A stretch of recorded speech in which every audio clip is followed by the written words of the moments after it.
अरिहंताणं नमो सिद्धाणं नमो आयरियाणं नमो वज्रायाणं नमो लोये सवा साहुणम। महावीर भगवान की जय। हनुमान जी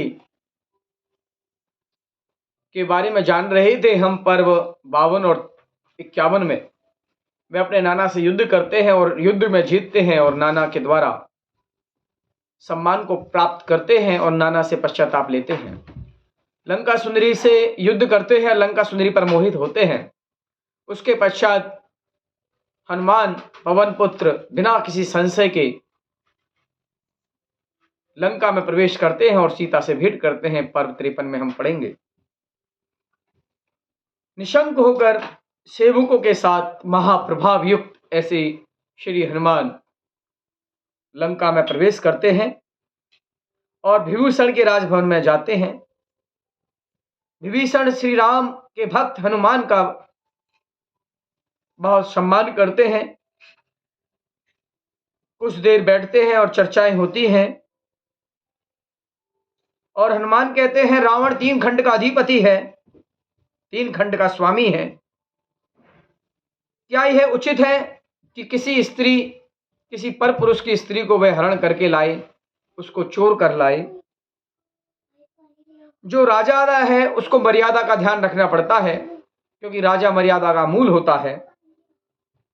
जैसे नदी का उद्गम स्थल पर्वत होता है, राजा अगर अनाचार करेगा तो पूरे लोक में, उसके राज्य में अन्याय की प्रवृत्ति होती है, राजा की भी निंदा होती है।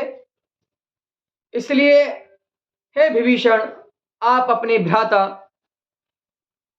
रावण से कहो कि वह शीघ्र ही अपने गैर न्याय की बात को छोड़कर अन्याय में प्रवृत्त ना होकर, जगत में अपयश का कारण न बनकर, कुल का निर्मल चरित्र धारण कर आप अपने भाई को बोलें कि वह इस तरह की कुकृत्य ना करें। स्वर्ग में देव भी हाथ जोड़कर नमस्कार कर आपकी प्रशंसा करते हैं। आपका यश पृथ्वी पर फैल रहा है। तब विभीषण ने कहा, मैंने बहुत बार भाई को समझाया, परंतु वह भाई मेरी एक भी नहीं मानता। जिस दिन से वह सीता को लाया है उस दिन से हमारे से बात भी नहीं करता। फिर भी आपके कहने से मैं पुनः जोर देकर कहूंगा, परंतु यह हट उनसे छूटना कठिन है। और आज सीता को हरण किए 11 दिन हो गए और वह सीता निराहार है।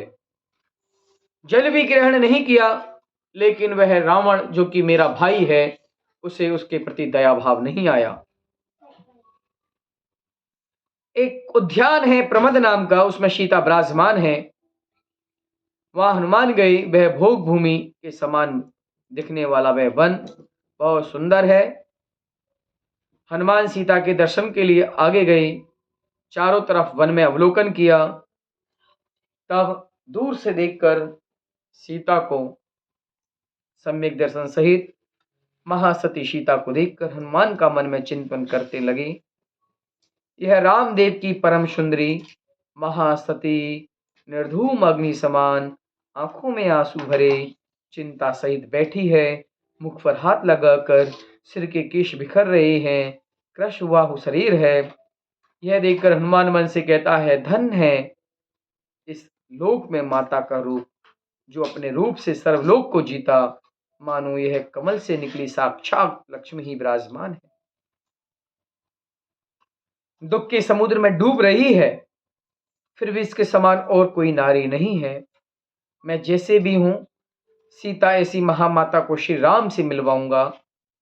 इनके और श्री राम के कारण अपने शरीर को भी दे दूंगा। महासती सीता का और राम का वियोग मैं नहीं देख सकता। यह विचार कर, अदृश्य कर, मंद मंद चाल से आगे चले। श्री राम के द्वारा दी हुई मुद्रिका सीता की गोद में डाली, सो शीघ्र ही अंगूठी को देख सीता प्रसन्न हुई और कुछ चेहरा हर्षित हुआ। तब पास में बैठी जो दासियां थी, वह सीता की प्रसन्नता के समाचार जानकर रावण से कहे तब रावण ने संतुष्ट होकर इनको वस्त्र रत्नादि दिए। तब सीता को प्रसन्न जान रावण कार्य की सिद्धि समझने लगा। उसी समय मंदोदरी आदि सभी रानियों को सीता के पास भेजा। सभी रानियां अपने स्वामी की आज्ञा से सीता के पास आई और मंदोदरी ने सीता से कहा, हे बाले, आज आप प्रसन्न हैं, ऐसा हमने सुना, सो तुमने हमारे पर बड़ी कृपा की। अब 3 खंड का स्वामी रावण आप उसकी रानी बने। यह वचन सुन सीता क्रोध से मंदोदरी से कहने लगी, हे खेचरी, आज मेरे पति के समाचार आए हैं।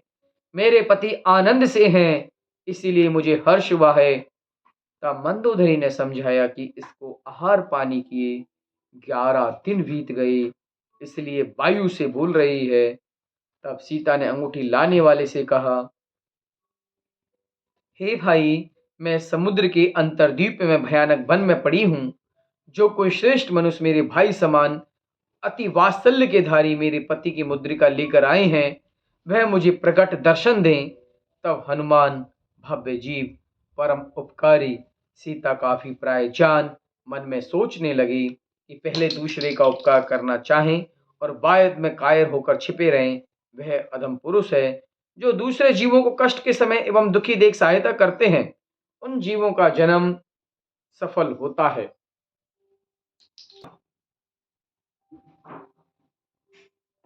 रावण की मंदोदरी उन जीवों का जन्म सफल होता है। रावण की मंदोदरी आदि सभी रानियां देख रही हैं। उसी समय दूर से हनुमान ने सीता को देखा, हाथ जोड़ा, सिर झुकाकर नमस्कार किया। ऐसा हनुमान महानिशंक, कोई संशय नहीं, कांति से चंद्रमा समान, दीप्ति से सूर्य के समान, वस्त्र आभूषण से मंडित, महाबलवान, ब्रज वृषभ नारच सहनन, सुंदर लंबे लंबे केस, लाल होठ, महागुणवान, रूपवान सीता के पास ऐसा लगा जैसे मानो उसका भाई भामंडल उनको लेने आया है। पहले अपना कुल बताया, गोत्र बताया, माता पिता का नाम बनाया, फिर अपना नाम बताया।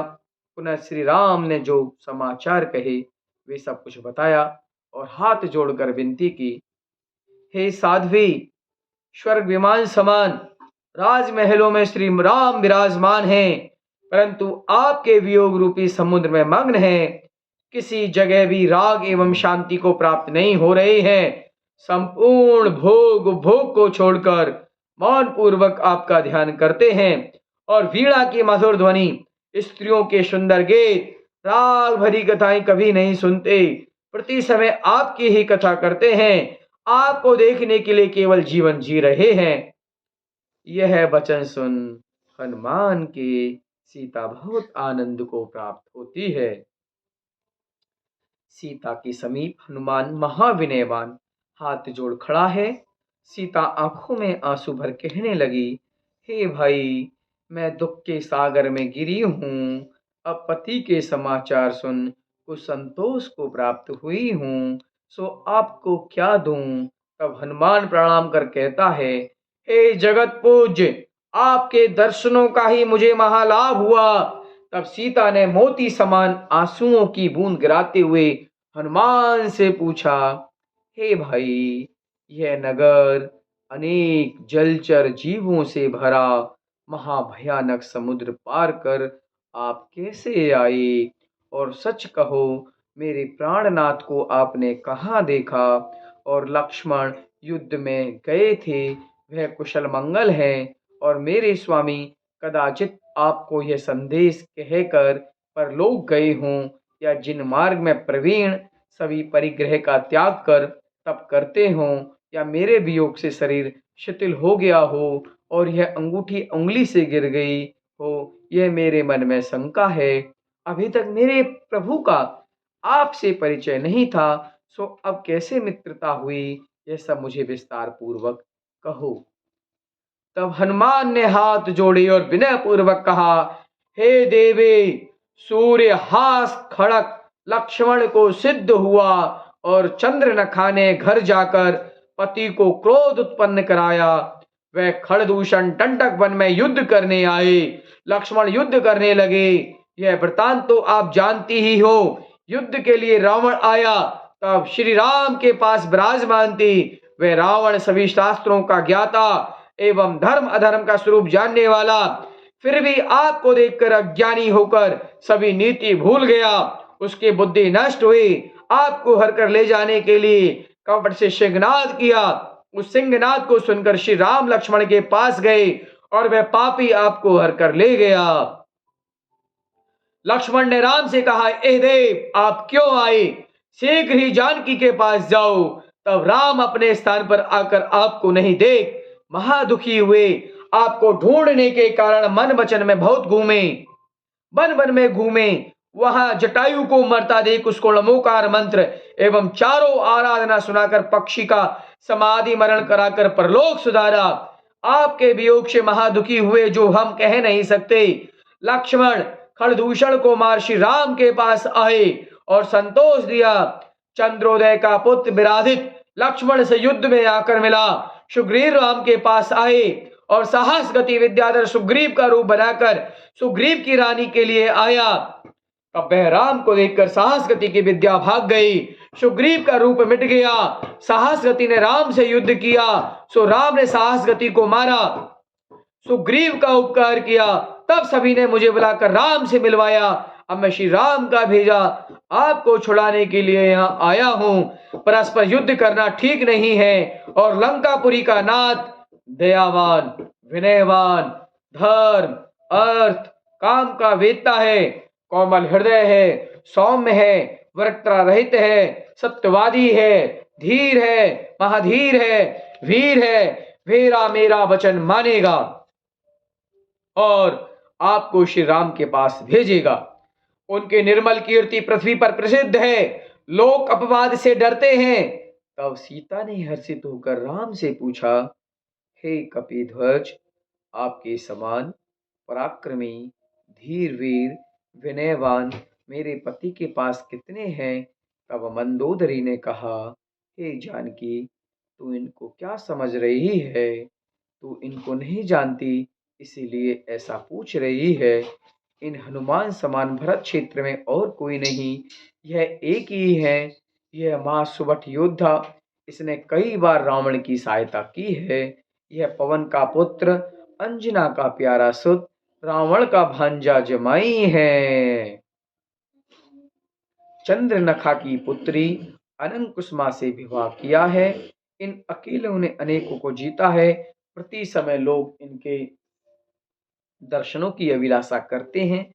चंद्रमा की किरणों समान हनुमान